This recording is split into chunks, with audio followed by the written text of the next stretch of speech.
Hello friends, मैं पवन कुमार आपका स्वागत करता हूं आपके अपने YouTube channel HLV digital classes में। जैसा कि आप सब लोग को पता है कि आपके बोर्ड एग्ज़ाम की डेट्स बहुत ही नज़दीक आ गई हैं और इतना कम समय आपके पास बचा हुआ है कि आपको एक एक दिन में कम से कम 7 से 8 घंटा पढ़ने की ज़रूरत है। जो बच्चे अभी तक का इस पेपर को लेकर सीरियस नहीं भी हैं, अगर वह भी अब के टाइम से मेहनत करना स्टार्ट कर देंगे तब आपको 100% सफलता मिलनी निश्चित है।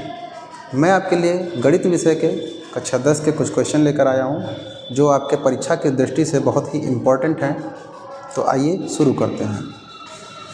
आपका पहला क्वेश्चन है, बिंदु P और Q के बीच की दूरी 10 मात्रक है तो y का मान क्या होगा। दो बिंदुओं के बीच की दूरी, आपको दो बिंदु जो दिए गए हैं 2, -3 और 10, y। इन दोनों के बीच की दूरी आपको d बराबर दिया गया है 10 मात्रक। तो आप लोगों को फार्मूला याद होगा, d बराबर √x2 - x1 का whole square plus y2 - y1 का होल स्क्वायर। d का वैल्यू 10, x2 का वैल्यू 10 माइनस x1 का value 2 whole square plus y2 की वैल्यू 2 माइनस y1 का वैल्यू -3 है। तो वो -3 यहाँ माइनस आकर, यहाँ पहले से माइनस है और -3 आकर के इसको प्लस कर लेगा, इसका होल स्क्वायर। अभी हम लोग दोनों पक्षों का वर्ग करा देते हैं, साथ साथ में कुछ कैलकुलेशन भी करते रहेंगे। तो इसका वर्ग हुआ तो 10 × 100 हो गया, बराबर इधर स्क्वायर करेंगे दोनों पक्षों का तो यहाँ से रूट हट जाएगा और 10 से 2 गया तो 8 बचा, 8 का स्क्वायर 64 प्लस a + b का होल स्क्वायर खुलेगा, a² plus b² plus 3ab 2ab। तो 2 गुणा में 3 और गुणा में y 2ab हो गया। 100 बराबर 64 प्लस y² प्लस 9 प्लस 3 दूनी 6y। 100 को आप इधर ले लीजिए, y² प्लस का 6y और प्लस का 64 प्लस का 9 माइनस का 100 बराबर में 0। y² प्लस 6y प्लस 64 में 9 जुड़ा तो 64 से 9 जोड़ लीजिए या 100 को माइनस कर लीजिए, पहले जैसे भी आप कैलकुलेट कर सकते हैं। 64 9 73 माइनस का 100 बराबर में 0।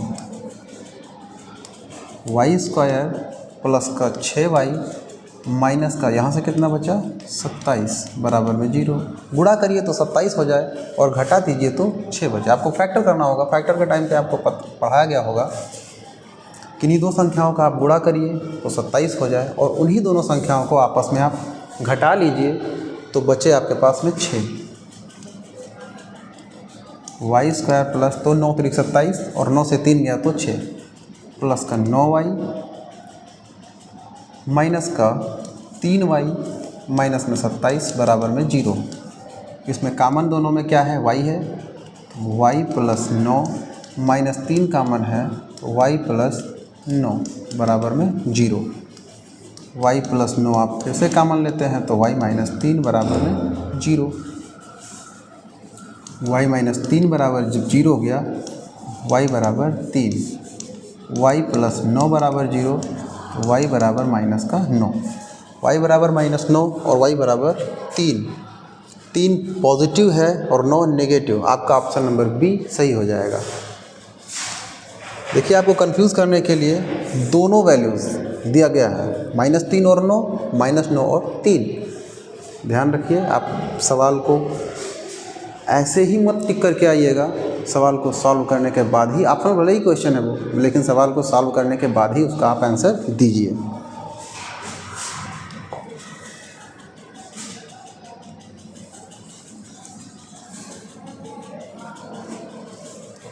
अगला क्वेश्चन, एक पासे को उछालने पर अभाज्य संख्या आने की प्रायिकता होगी। अभाज्य संख्या पासा सब लोग देखे हैं, अभाज्य संख्याएं भी जानते हैं। अभाज्य संख्या किसको कहते हैं? वह संख्या जो खुद से कटे, अदरवाइज किसी से ना कटे। तो पासा पे कितने संख्या होती है? 1 2 3 4 5 और 6। इसमें से कितनी ऐसी संख्याएं हैं जो अभाज्य हैं? तो सबसे छोटी अभाज्य संख्या आपको 2 मिलती है, 3 मिलती है और फिर 5, क्योंकि 4 और 6 ये तो 2 से कट जाती है। तो अभाज्य संख्याओं की संख्या यानी पासे पर अभाज्य संख्याओं की संख्या, पासे पर अभाज्य संख्याओं की संख्या 1 2 और 3, और पासे पर कुल संख्याएं कितनी होती हैं? 6। तो अभाज्य संख्या आने की प्रायिकता, अभाज्य संख्या आने की प्रायिकता पासे पर अभाज्य संख्या, पासे पर अभाज्य संख्या और बटे कुल संख्याएं। अभाज्य संख्याएं 3, कुल संख्याएं 6। काट दीजिए इसको, 3 कम 3 3 दूनी 6, तो 1/2। ऑप्शन आपका बी यहाँ भी सही है। चलते हैं तीसरे क्वेश्चन की ओर।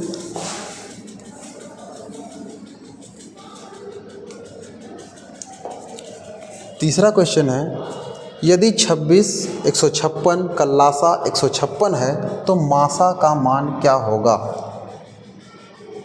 आपको पता है, एक लासा और मासा जब आप पढ़ रहे होंगे तो उस टाइम आपको एक सूत्र बताया गया होगा, लासा गुणे मासा बराबर पहली संख्या गुणे दूसरी संख्या। तो आपकी पहली संख्या कितनी है? 26 और दूसरी संख्या 156। पहली संख्या गुणे दूसरी संख्या बराबर लासा गुणे मासा। तो आपको यहाँ पर लासा भी पता है, लासा 156 है। 26 गुणे 156 बराबर 156 गुणे मासा। 26 गुणे 156 बटे में, इधर गुणे में तो इधर भेज देंगे तो 156 बटे में आएगा, सामने आपका बच जाएगा मासा। 156 से 156 कैंसिल, आपका मासा कितना आ गया? 26। यहाँ भी ऑप्शन नंबर बी सही हो जा रहा है। अगला सवाल,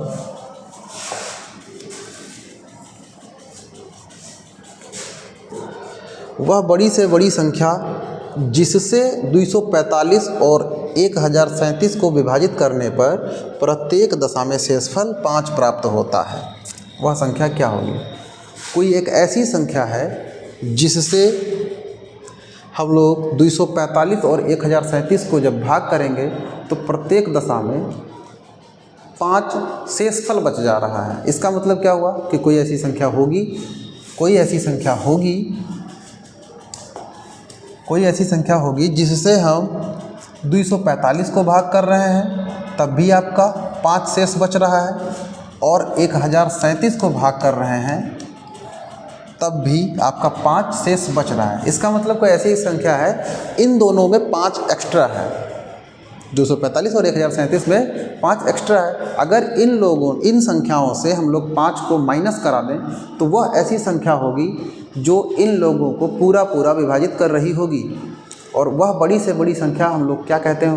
उसको कहते हैं मासा। लेकिन कब? जब इन लोगों को विभाजित कर रही होगी। ये पता करने के लिए हम लोग को पहले इनमें से 5 को माइनस करना होगा।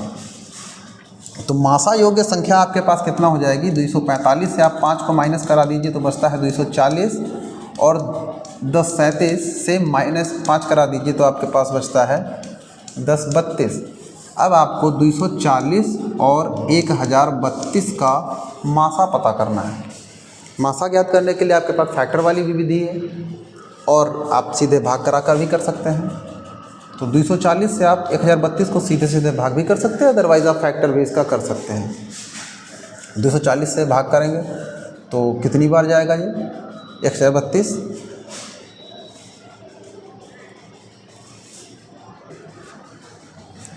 अब इसका भाग करते हैं 4 बार, तो 4 0 0 4 चौको 16 के 6 हासिल आया 1 और 4 दूनी 8 और 1 9, 960 घटाइए 2 बचा, 3 से 6 नहीं गया, 13 से 6 गया तो 4 3 7 और यहाँ पर बचा 9, 9 से 9 गया तो कुछ नहीं बचा 72।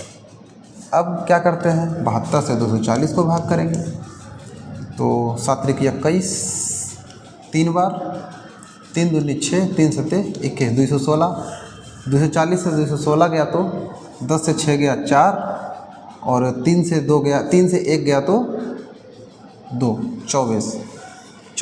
अब 24 का भाग करेंगे, 24 से भाग करेंगे हम लोग 72 के लिए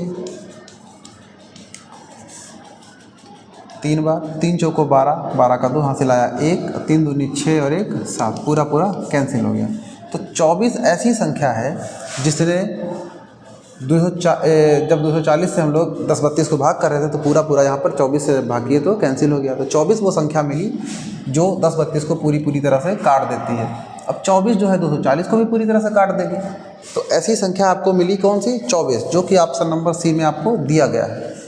24 वह संख्या है जिससे अगर हम लोग 245 को भाग करेंगे तब भी 5 शेष बचेगा और 1037 को जब 24 से भाग करेंगे तब भी आपके पास शेष के रूप में 5 ही बचेगा। ठीक है, चलिए अगला सवाल देख लेते हैं। यदि समीकरण 2x स्क्वायर ax प्लस 6 का बराबर 0 का एक मूल 2 है तो a का मान क्या होगा। देखिए इसमें हम लोग को एक मूल दिया गया है। किसी भी द्विघात समीकरण के 2 मूल होते हैं और वह दोनों मूल उस द्विघात समीकरण के हल भी कहे जाते हैं। मतलब अगर आपको 2x square plus ax plus 6 बराबर 0 करके दे के रखा है और इसने बताया है कि इसका एक मूल 2 है, इसको जब हम लोग सॉल्व करेंगे तो x का 2 मान आएगा और उन 2 मानों में एक मान इसने हमको दे के रखा है 2, एक मान इसने दे के रखा है 2 और वह मान वो संख्या होती है कि अगर उस वैल्यू को हम लोग इस समीकरण में x की जगह पर रखें तो इसका मान 0 हो जाना चाहिए। जो मूल होते हैं वो यही होते हैं कि अगर जिस समीकरण के वो मूल हैं अगर उस समीकरण में हम लोग उस जो मान दिया गया है वो रखते हैं तो उसका वैल्यू 0 हो जाता है। तो इस समीकरण में x की जगह पे हम लोग को 2 रख देना है। स्क्वायर प्लस a गुणे में 2 प्लस में 6 बराबर में 0। 2 का स्क्वायर के 2 दूना 4 प्लस ये हो जाएगा आपका 2a प्लस का 6 बराबर 0, 4 दूनी 8 प्लस 2a प्लस 6 बराबर में 0, 8 में 6 जुड़ा 14 हो गया, 2a प्लस में 14 बराबर 0, 2a को उधर 14 को उधर भेज देते हैं तो ये माइनस में जाएगा, इधर 2a बराबर माइनस 14 बटा में 2 माइनस 7, a बराबर कितना हो गया माइनस का 7। आपका ऑप्शन नंबर डी सही हो जा रहा है। अगला क्वेश्चन है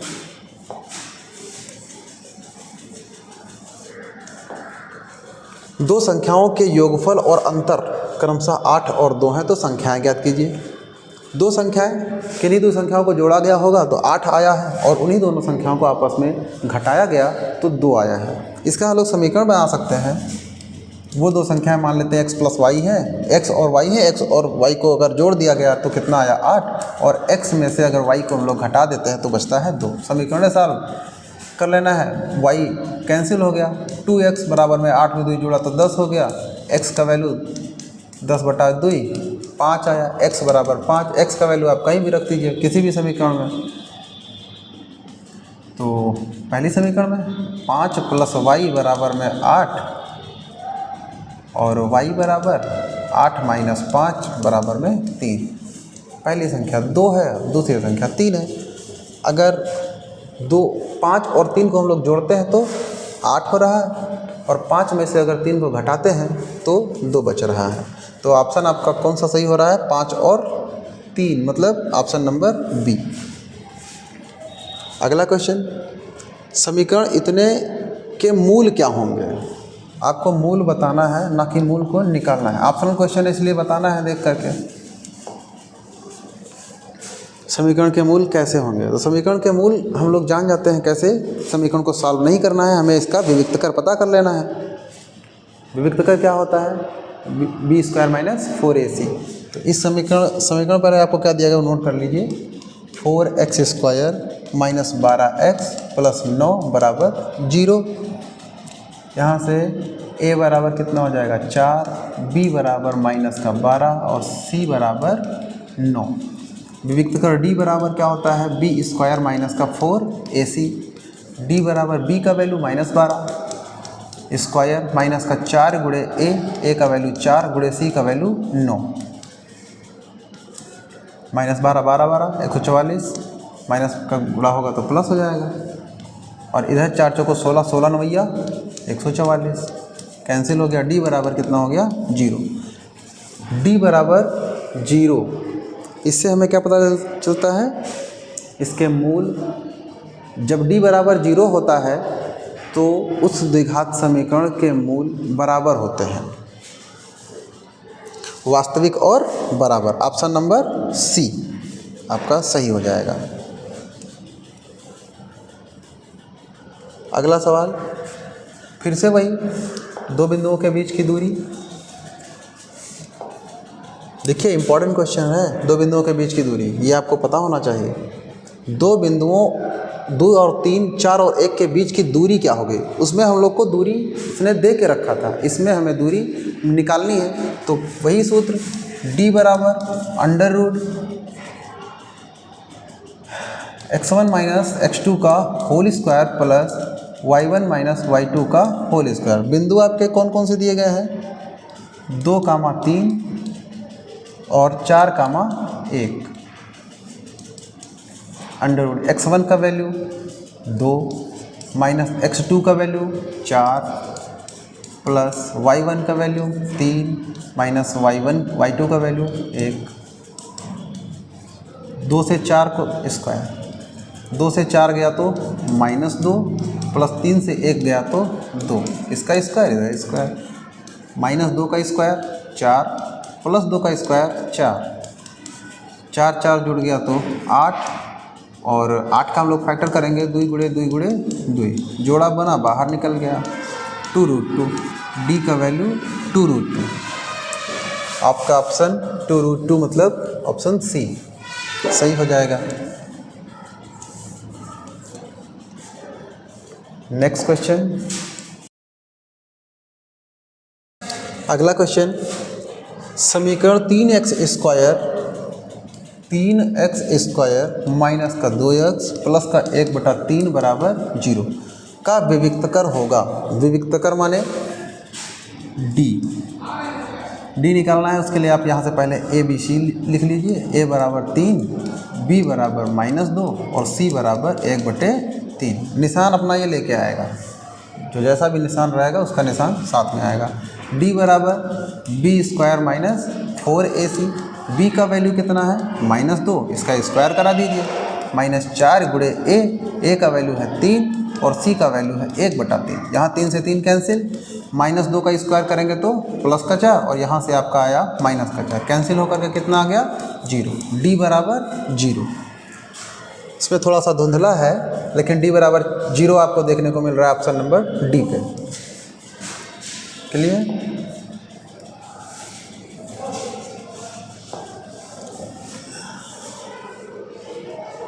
बढ़ते हैं अगले क्वेश्चन की तरफ।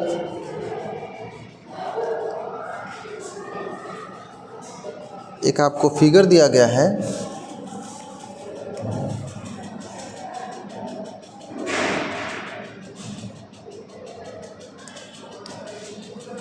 ABC एक त्रिभुज है जिसमें DE एक भुजा खींची गई है जो BC के समांतर है। दिए गए चित्र में ABC के आधार BC के समांतर रेखाखंड DE खींचा गया है। यदि DB बराबर 7.2 सेंटीमीटर, AE बराबर 1.8 सेंटीमीटर, EC 5.4 सेंटीमीटर, तो AD का मान क्या होगा। आपको जो वैल्यूज़ दिया गया है उसको नोट कर लीजिए। DB बराबर 7.2 centimetre, DB 7.2 centimetre, AE 1.8 centimetre, EC 5.4 centimetre तो AD का मान पूछ रहा है, AD का मान।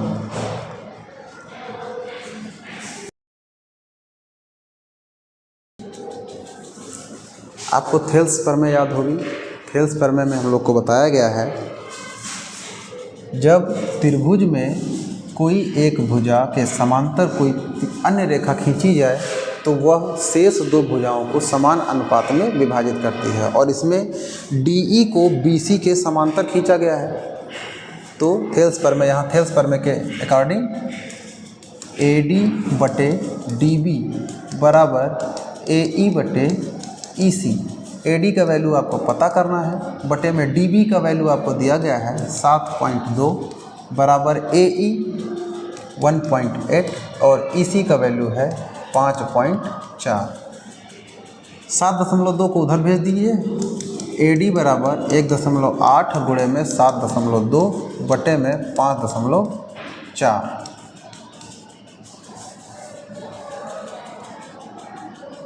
ठीक है,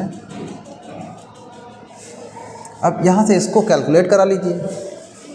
ऊपर देखिए 2 अंक पे दशमलव है, एक इसका और एक इसका, नीचे है 1, तो नीचे एक 0 बढ़ा लेते हैं, ये दशमलव ये दशमलव सब खत्म हो जाते हैं। AD बराबर 18 गुणे 72 बटे 540। 18 एकम 18, 18 दूना 36, 18 3 54, 18 तिया 54, 30। इसको काट लीजिए, 3 दहमा 30, 3 दूनी 6, 3 चौको 12। तो AD बराबर 24/10 या 2.4। AD बराबर 2.4। ऑप्शन नंबर C आपका सही हो जाएगा। Next question,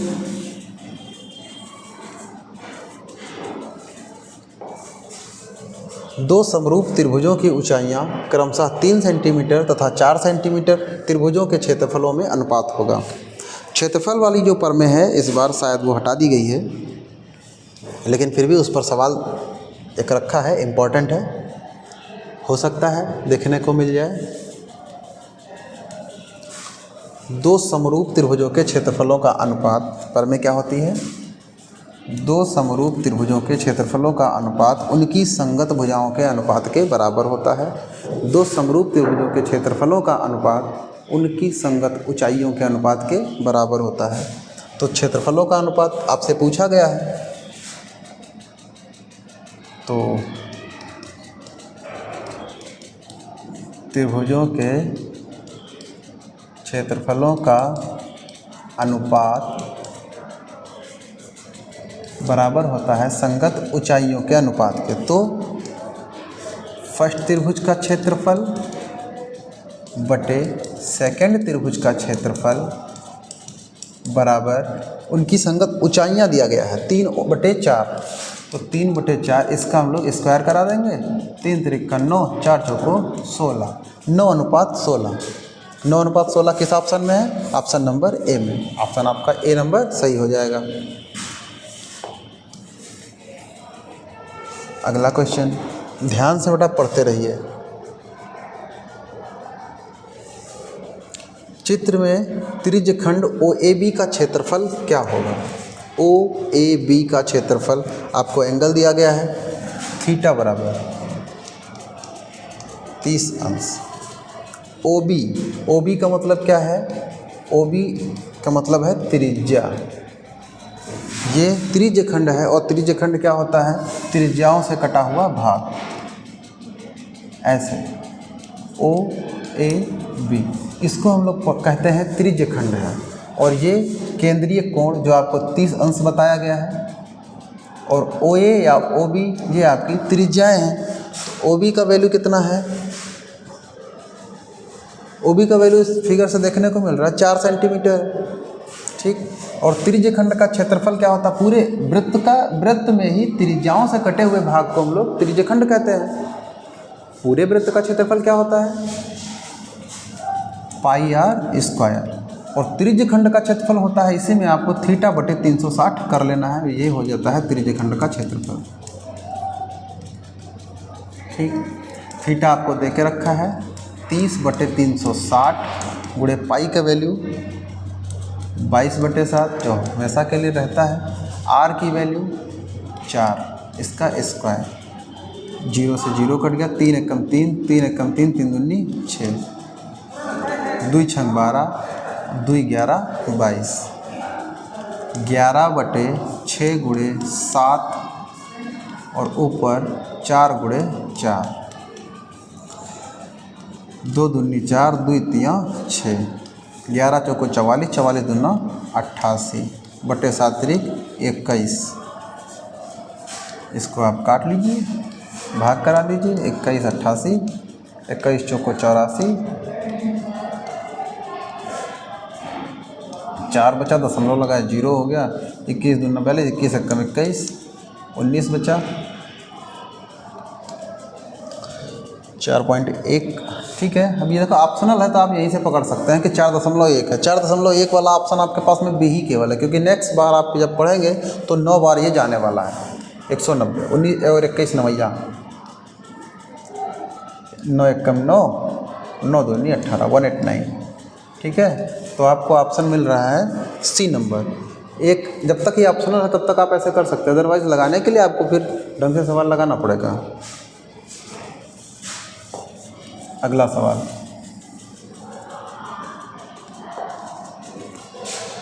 to tan square 45 plus cos square 30 minus sin square 60 का मान क्या होगा।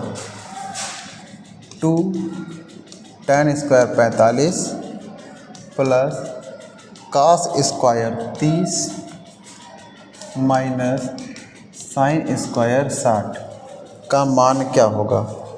तो आपको त्रिकोणमितीय अनुपातों में एंगल्स के वैल्यूज़ पता होना चाहिए। 2 गुणे में tan 45 का वैल्यू 1 स्क्वायर प्लस cos 30 का वैल्यू, cos 30 का वैल्यू क्या होता है, जो sin 60 का मान होता है वही cos 30 का मान होता है, और sin 60 का मान क्या होता है, √3/2, √3/2 स्क्वायर माइनस sin 60 का वैल्यू √3/2 स्क्वायर, एक का स्क्वायर 1 और 2 से उसका गुणा हुआ तो 2, प्लस यहाँ पे स्क्वायर करेंगे √3 का स्क्वायर 3 और नीचे 2 का स्क्वायर 4, माइनस 3 का स्क्वायर, √3 का स्क्वायर 3 और नीचे इसका 4, 3/4 प्लस माइनस में कैंसिल, आपके पास आंसर आ गया 2 का। ऑप्शन नंबर सी सही है।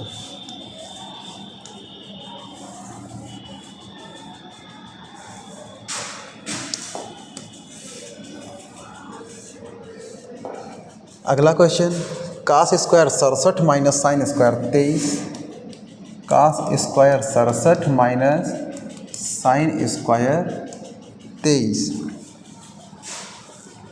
इसमें इस सवाल को लगाने के लिए आप क्या करेंगे, देखिए आपने पढ़ा होगा 90 माइनस थीटा वाले फार्मूले, 90 माइनस थीटा वाले फार्मूले जब पढ़े होंगे तो cos को चेंज करिए, अदरवाइज साइन को चेंज कर लीजिए।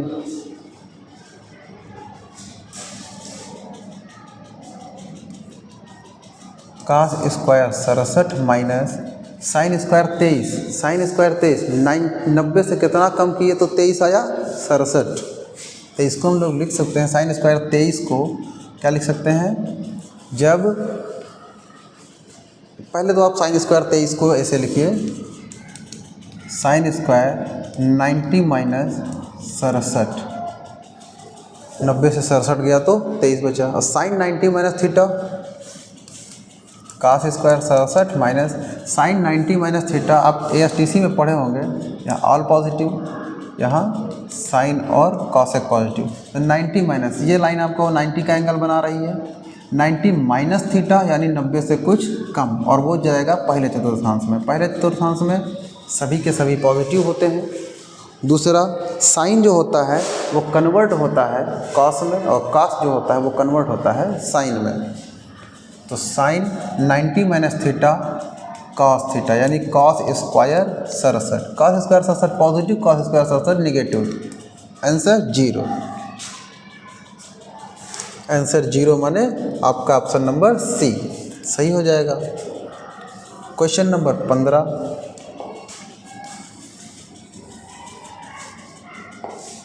क्वेश्चन नंबर 15, किसी त्रिभुज ABC में कोण C 90 अंश है। कोई एक त्रिभुज है, इसमें ABC त्रिभुज है, जिसमें C को 90 पे रखा गया, बाकी आप A और B इधर उधर लिख सकते हैं कहीं भी। tan A का वैल्यू A से देखा जा रहा तो आप यहाँ पे A लिखिए, यहाँ पे B लिखिए, आपके लिए आसानी रहेगी। tan A बराबर 1/√3। तो निम्नलिखित का मान ज्ञात कीजिए। मान आपको ज्ञात करना है sin A cos B plus cos A sin B। ठीक, tan A यहाँ से देखा जा रहा है, जहाँ से जिस कोण का नाम लिया जाता है, जैसे tan A है तो A के लिए लंब ये भुजा और आधार ये भुजा, बाकी कर्ण तो आपका यही रहने वाला है। tan, अब लाल बटे कक्का में, लाल बटे कक्का, tan में क्या होता है, लंब बटे आधार। इसका मतलब BC जो है, BC बराबर 1 और आधार यानी AC बराबर आपको दिया गया है √3। तो आप यहाँ पे पहले AB का वैल्यू निकाल लीजिए पाइथागोरस प्रमेय से। AB स्क्वायर बराबर BC square plus AC square. AB का वैल्यू आपको नहीं पता है, कोई बात नहीं, BC का पता है 1, इसका स्क्वायर, और प्लस AC का वैल्यू है √3, इसका स्क्वायर। 1 का स्क्वायर 1, √3 का स्क्वायर 3, 3 में जुड़ गया 1 तो हो गया 4। AB स्क्वायर बराबर 4, तो AB बराबर 2, AB बराबर 2। अब जिसका भी वैल्यू आपको बताना हो आप लिखते चले जाइए। sin A,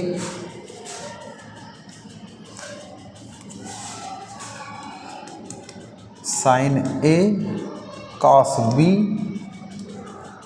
plus cos A sin B। sin A से देखा जा रहा, sin के लिए होता है लंब बटे कर्ण। लंब कितना है, BC का वैल्यू है 1 √3, ऐसे लिख लीजिए जल्दी हो जाएगी। sin A यहाँ है लंब बटे कर्ण, तो लंब है 1 और बटे कर्ण है आपका 2, गुणे cos B। cos B की वैल्यू कह रहा है, B आपके लिए यहाँ पे लिखा हुआ है, और B के लिए ये AC जो भुजा है वो लंब हो जाएगी, और जो BC है वो आधार, और AB कर्ण सभी के लिए रहेगा। और cos में क्या होता है, आधार बटे कर्ण। BC के लिए आधार 1 रहेगा और बटे में कर्ण आपका 2 रहेगा, प्लस cos A। अब cos के लिए आधार बटे कर्ण, cos A यहाँ है, इस कोण के लिए आधार आपका रहेगा AC, यानी √3 बटे कर्ण का वैल्यू 2। sin B, sin यहाँ से देखा जा रहा है, इस कोण की बात कर रहा है। sin में क्या होता है, लंब बटे कर्ण। इस भुजा के लिए लंब क्या हो जाएगी, √3 और बटे में कर्ण 2। 1 का 1 से गुणा हो गया 1, नीचे 2 दूना 4, प्लस √3 का गुणा हुआ 3 और नीचे 2 दूना 4। एलसीएम ले लिए 4, 3 में सीधे 1 जुड़ जाएगा, हो जाएगा 4/4, कैंसिल होकर के 1। ऑप्शन नंबर C, आपका ऑप्शन C सही हो जाएगा। बढ़ते हैं अगले सवाल की तरफ। निम्नलिखित सारणी का माध्य होगा। माध्य क्या होता है, वर्ग अंतराल आपको दिया गया है, बारंबारता दिया गया है। माध्य, इसका माध्य आप आसानी से निकाल सकते हैं। 0 से 10, 10 से 20, 20 से 30, 30 से 40, 40 से 50। ये आपका क्या दिया गया है, ये वर्ग अंतराल दिया गया है। और फिर बारंबारता, बारंबारता को F से लिखते हैं। 3, 6, 8, 5, 3 बारंबारता हो गई। माध्य निकालना है। माध्य का मतलब समांतर माध्य, और समांतर माध्य का सूत्र क्या होता है, सिग्मा fx बटे सिग्मा f। सिग्मा fx बटे सिग्मा f, ये क्या है आपका माध्य। माध्य माने x बार, माध्य को हम लोग लिखते हैं x बार से। x बार बराबर होता है सिग्मा fx बटे sigma f। Sigma f, sigma का मतलब होता है जोड़, f और x, एफ एक्स कहाँ से आता है? एक्स मतलब होता है मध्यमान। यहाँ से निकालेंगे हम लोग मध्यमान। मध्यमान जो आपको वर्ग अंतराल दिया गया होता है, इसमें उच्च सीमा और निम्न सीमा के जोड़ का आधा जो होता है वो कहलाता है मध्यमान। तो 10 में 0 को जोड़े तो 10 हो गया और उसका आधा कर दिए तो 5 हो गया। 20 में 10 जोड़े तो 30 हो गया और 30 का आधा कर दिए तो 15 हो गया। 30 में 20 को जोड़े तो 30 20 50 और उसका आधा 25। 5 15 25 इस तरह से 35 और 45 मध्यमान हो गया। सूत्र में आपके लिखा हुआ है सिग्मा f इंटू एक्स। ये f इंटू एक्स लिखा होता है, यानी f और x का आपस में गुणा कराना है और उसके बाद में आपको उन सभी को सिग्मा माने जोड़ लेना है। उसी तरह से सिग्मा f तो अकेला है, उसको आपको सिग्मा माने जोड़ लेना है। बस उसके बाद ला करके यहाँ पे कैलकुलेट करा लेना है। तो पहले इसका हम लोग fx निकालते हैं। 5 तियाँ 15, 15 छक्का 90, 25 का 8 बार तो 25 8 200, 35 का 5 बार, 35 दूना 70 दूना 140, 30 70 5 75, 175, 45 का 3 बार, 45 दूना 90, 45 तियाँ 135। इसको अब ऐड करा लीजिए, ये कहलाएगा सिग्मा fx। और सिग्मा f इसको ऐड करना है। 5 5 10 5 15 का 5 हासिल 1, 1 में 1 जोड़े 2 हो गया, 9 2 11, 11 7 18, 3 21, 21 का 1 हासिल आया 1 2, 2 में 1 जोड़े तो 3, 1 4 2 6, 615 और इधर जोड़ लीजिए तो 6 3 9 8 17, 6 3 9 9 8 17, 17 5 22, 22 3 25। x बार बराबर 615 बटे 25। 25 से इसको काट लीजिए, 25 दूना 50 बचा 11, 11 के पीछे 5 लिखा तो हो गया 115 और 25 चौको 100। 115 25 चौको 100 बचा 15, पॉइंट लगाए 150 हो गया और 25 छक्का 150। x बार बराबर 24.6 किस ऑप्शन में दिया गया है? 24.6 ऑप्शन नंबर बी में। आपका ऑप्शन नंबर बी सही हो जाता है।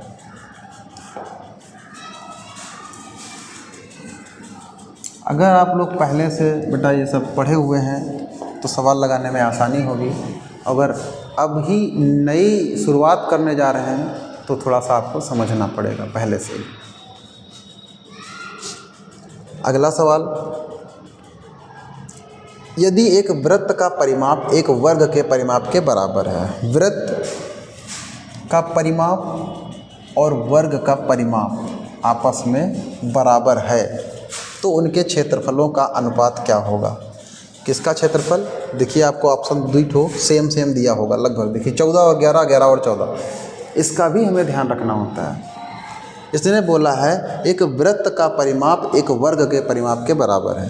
वृत्त का परिमाप किसको कहते हैं हम लोग? 2 पाई r को कहते हैं। और वर्ग का परिमाप क्या होता है? 4 गुणे भुजा माने a होता है, चारों भुजाओं का योग, उसको 4a लिख लेते हैं। परिमाप उन लोग का बराबर है, उनके क्षेत्रफलों का अनुपात क्या होगा? यहाँ से हम लोग पहले r और a में थोड़ा सा कॉम्बिनेशन बना लेते हैं। 2 को भेज दीजिए उधर। पाई r बराबर 4 गुणे a और बटा में 2, 2 एक कम 2, 2 दूना 4, 2a पाई r। या 2 को आप फिर से भेज दीजिए, पाई r बाई 2 हो जाएगा। a का वैल्यू आपको पता हो जाएगा। चलो 2 को भेज देते हैं, तो पाई r बटे 2 बराबर में a। ये रिलेशन आपका निकल आया। जहाँ वृत्त का r रहेगा वहाँ तो r रहबे करेगा, लेकिन जहाँ पे वर्ग का a होगा वहाँ हम पाई r बटे 2 का यूज़ कर सकते हैं। अब क्षेत्रफलों का अनुपात पूछ रहा है, तो किसके क्षेत्रफलों का अनुपात? वृत्त का परिमाप और वर्ग का परिमाप। वृत्त का नाम पहले लिखा है इसलिए वृत्त का क्षेत्रफल ऊपर रहेगा, वृत्त का क्षेत्रफल, और बटे में वर्ग का क्षेत्रफल। वर्ग का क्षेत्रफल, वृत्त का क्षेत्रफल क्या होता है? पाई आर स्क्वायर बटे वर्ग का क्षेत्रफल क्या होता है, भुजा स्क्वायर। वर्ग का क्षेत्रफल क्या होता है, भुजा स्क्वायर। वृत्त का क्षेत्रफल पाई आर स्क्वायर, आर की जगह आर रहेगा, पाई आर स्क्वायर बटे ए का स्क्वायर।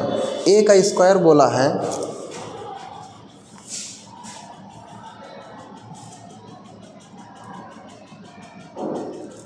तो ए का वैल्यू कितना हो जाएगा, ए का वैल्यू आप जान रहे हैं पाई आर बटे 2 और इसका स्क्वायर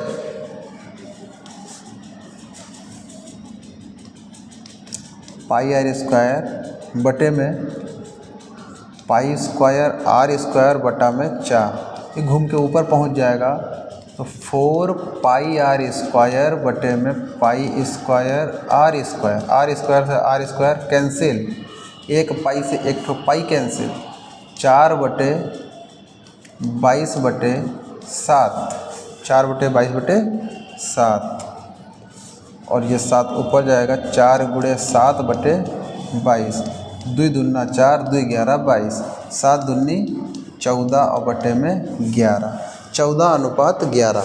अब देखिए 14:11 भी है, 11:14 भी है।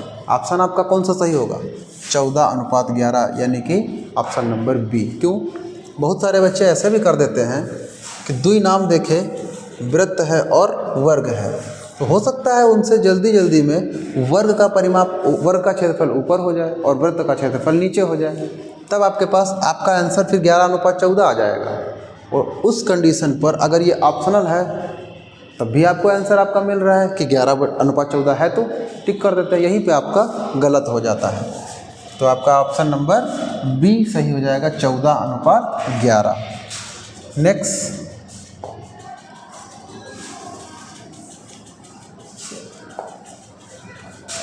एक आयताकार कागज़ 40 सेंटीमीटर गुणे 20 सेंटीमीटर को, यानी एक आयताकार कागज़ है और इस आयत के आकार के कागज़ के लंबाई कितना है 40 सेंटीमीटर और चौड़ाई है 22 सेंटीमीटर। इसको मोड़कर एक खोखला बेलन बनाया गया जिसकी ऊंचाई 40 सेंटीमीटर। खोखला बेलन बनाया गया तो उसकी ऊंचाई 40 सेंटीमीटर है, यानी इस कागज़ को किधर को लपेटा गया होगा, इसको इधर को घुमाया गया होगा चौड़ाई की दिशा में, ऐसे। तभी तो उसकी ऊंचाई 40 सेंटीमीटर से दे के रखा है। अगर 40 सेंटीमीटर ऊंचाई ना होती और अगर हम लोग इसको इस तरफ से फोल्ड करते हैं, इसको लंबाई की तरफ, तब इस बने हुए बेलन की ऊंचाई 22 सेंटीमीटर होती और इस कंडीशन पर इस बने हुए बेलन की ऊंचाई 40 सेंटीमीटर इसने दे के रखा है। तो जब 40 सेंटीमीटर इसकी हाइट हो गई तो 22 क्या हुआ, उस बने हुए बेलन की परिधि, परिधि माने 2 पाई आर। 2 पाई आर कितना हो गया 22। तो बेलन की त्रिज्या क्या होगी, यहीं से हमको त्रिज्या बतानी है, आर बराबर निकालना है। तो आर बराबर 22 बटे 2 गुणे में पाई, और पाई का वैल्यू होता है 22, 7 ऊपर चला जाएगा, 22 से 22 कैंसिल, आर बराबर 7/2, 7/2 भी कैंसिल करा लेना है तो 2 1 कम 2, 2 3.5, आर बराबर 3.5 सेंटीमीटर। ऑप्शन नंबर ए में आपको दे के रखा है, तो आपका ऑप्शन ए सही हो जाएगा। अगला क्वेश्चन, निम्नलिखित सारणी का माध्यक वर्ग होगा। माध्यक वर्ग, माध्यक वर्ग माने मध्यिका वर्ग। मध्यिका वर्ग आपको बताना है। मध्यिका वर्ग हम लोग को कैसे पता चलता है, मध्यिका वर्ग,